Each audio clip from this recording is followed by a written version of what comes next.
Hello students, welcome to the online classes of Sardar Vallabhbhai Patel English Medium School Yaval. Myself Prupti Pankaj Pawar, and we are going to learn Standard 4 Subject English Bharati's Unit number 4. Unit number 4 and poem number 37. Rokan and the starfish, जो कि आपकी last poem है, last chapter है आपके syllabus का, उसे हम पढ़ते हैं। Let start. Rokan was a monk who lived in Japan.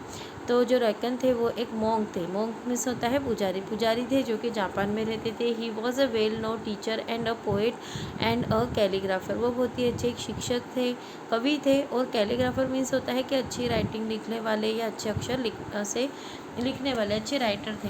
One day he was walking on the beach and he saw the 100 of starfish had been washed ashore in a straw.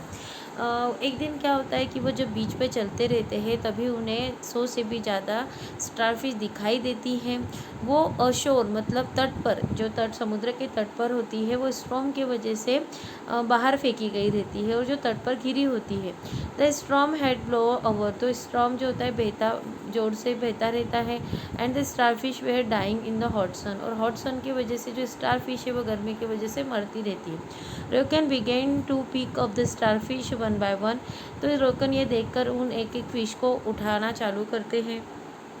And he threw back them back in the sea. और वो उसे एक एक को उठाकर फिर से फेंकना चालू करते हैं समुद्र के अंदर। What is the use said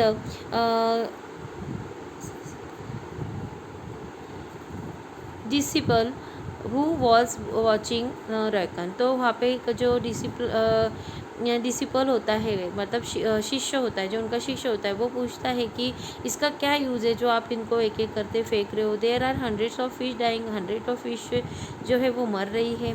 throwing back a few of them will not make any difference. तो कुछ मछलियों को फेंकने से, स्टार फिश को फेंकने से कोई ज़्यादा अंतर नहीं आ जाएगा, डिफरेंस नहीं आ जाएगा। रोकन पिक्ड अप अनदर फिश। रोकन और फिशों को फिर भी उठाने लगते वो सुनने के बाद में भी।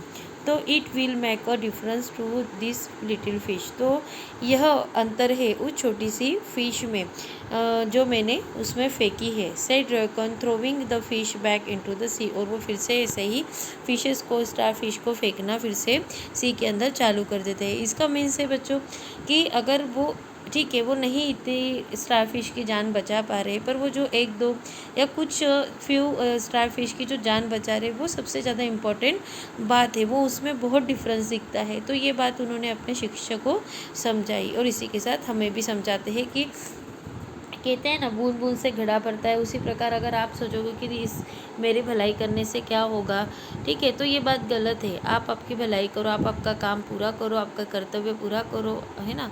तो दूसरे की परवाह नहीं करना चाहिए। इस प्रकार से ये चैप्टर है। सो चिल्ड्रंस, आपका रोकन एंड द स्टार फिश यहाँ पर समाप्त होती है। Goodbye, take care and thank you.